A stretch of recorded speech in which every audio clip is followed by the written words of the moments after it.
Hello, welcome to episode 18 on the series of Introduction to Programming. Strings are a large topic.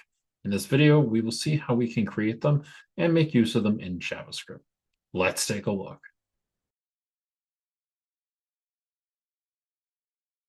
Strings are a way in JavaScript that allow us to define text values, and we will use the text in order to show various characters and words on the screen. So, for example, if I go here and I use single quotes here, kind of like a speech bubble, and I say hello, I run this, it'll spit out word hello onto the screen here. Now, if I change it to using double quotes, it'll also do the exact same thing. And these are the two main ways that you can define strings in JavaScript. You can use single quotes, and you can use double quotes. Right, and in both cases, these two will do the exact same thing. There is no actual difference between the two of them. Well, not entirely. There is a few things that are slightly different about them, and we will get into that when it comes to talking about escape characters. These two values here, they effectively are the same. One main difference between them is I can stick a double quote inside of a single quote string, and I can stick a single quote inside of a double quote string. If I run these, they will be the single quote will allow the double quotes, and the double quote will allow single quotes. So sometimes you might change your quotation that you use to describe the string so that you can use a different type of quotation inside of it. That's not really the common way to do it. It is a way you could. What is more often is if you ever are planning to use quotation marks inside of a string value, you will stick a slash in front of it in order to basically tell it to treat it as a quotation mark. And so one of the things you can do is you can actually have both types of quotations as long as you put the slash in front of the quotation mark. So here you can see, well, three quotes from both. I'm going to put a space here to make it a little clearer. So you can see that we have a double quote and a single quote within a single quote string, and we have a single and a double quote within a double quote string. The other type of character that you might want to do is a backslash character, which you put a backslash in front of another slash. And so this allows you to put a backslash inside of a string. If I don't include this backslash, what ends up happening is nothing appears. And this is what we call an escape character. So the backslash is an escape character in JavaScript. There are more escape characters, but often you're using JavaScript to render to web pages. So I'm not going to cover them here, but feel free to investigate further. But these are the main ones that you will encounter when working in JavaScript, is escaping your quotes and escaping your backslashes. And again, if you put the backslash in, just say at the end here, it does something really weird because you basically have broken the string value because you've said to JavaScript, hey, I want you to actually put the real character here and not actually end my string value. So you won't be able to put the backslash at the very end because, again, it changes the meaning of what the string value is. Now, there is a way that we can create a string using a different type of quotation, and they are called backticks. So backtick looks like this, and it is a slightly angled quotation mark. And I can also put a backtick in here with a hello in it, and if I run it, all three of these will spit out hello. The difference with backticks is I can put the other type of tick marks into the string unescaped, and they will work completely fine.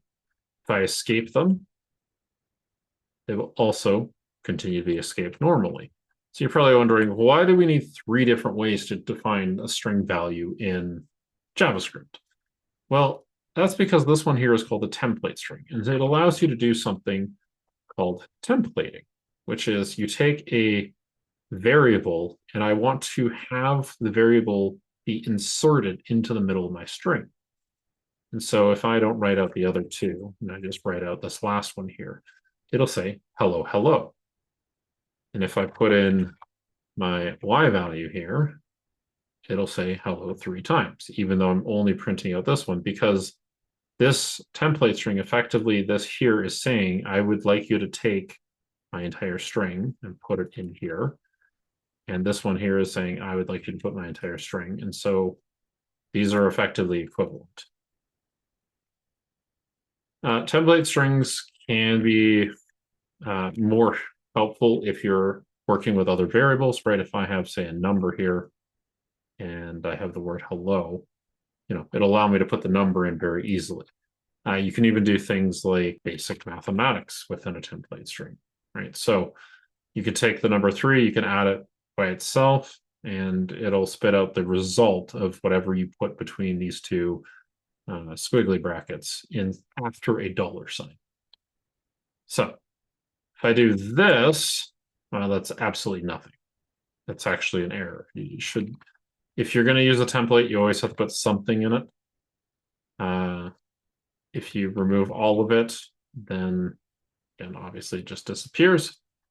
And you can change the value that you put into it. So you can do strings, you can do numbers, you can do all sorts of things. You could do a Boolean value, right? For example, if I change this Y to be true, I have it put the Y value into the string, it'll spit it out as hello true. And so this is kind of one of the useful things about template strings is it allows you to very easily put variables inside of strings. If I wasn't using a template string and I wanted to do the equivalent to this, I would have to basically do this, right? It's not that bad, but like if I want to add, say, 3 to it, well, now I have to add a space, and I have to go here, and I have to add my space into it, and now I finally get this. Whereas if I'm working with a template string, I can very easily just do Y, X, run it, and I'm done, right? I don't have to worry about adding up various bits and pieces of the strings. I can write it all as a single statement, and it'll just put the values in as needed, including some customization if I want to do some more complicated logic here, such as, using one of the operators for Boolean values. I can do it inside of here so that it spits out a value. Oh, I guess I should use the Y value, not the number. But you get the point. You can do quite a bit of complicated stuff inside of template strings, which is also why they are very helpful. Another thing that we can do with strings is we can use them as if they were arrays. So for example, if I put in a for loop here, and I basically say for I of z value, spit out each individual character of our string. So if I run this, you'll see that it puts a gap between each one because it's basically iterating through this as if it were an array. Now there's actually, well, use something simpler. Let's just say I use hello, right? The difference between this and this is almost nothing if you're going to use a loop over the value, right? So for example,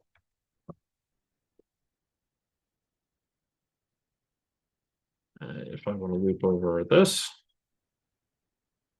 right, it'll do the same thing. If I go over here, it'll do almost the same thing. And again, if I actually add in the exclamation mark at the end, I run it, it'll also do the exact same thing. So one of the convenient things you can do with a string is you can actually loop over them as if they are an array value. Strings are how we store and display text in JavaScript. We will explore more aspects of them in future videos, including how to make changes to them and ask questions about the string value itself. Have a good day.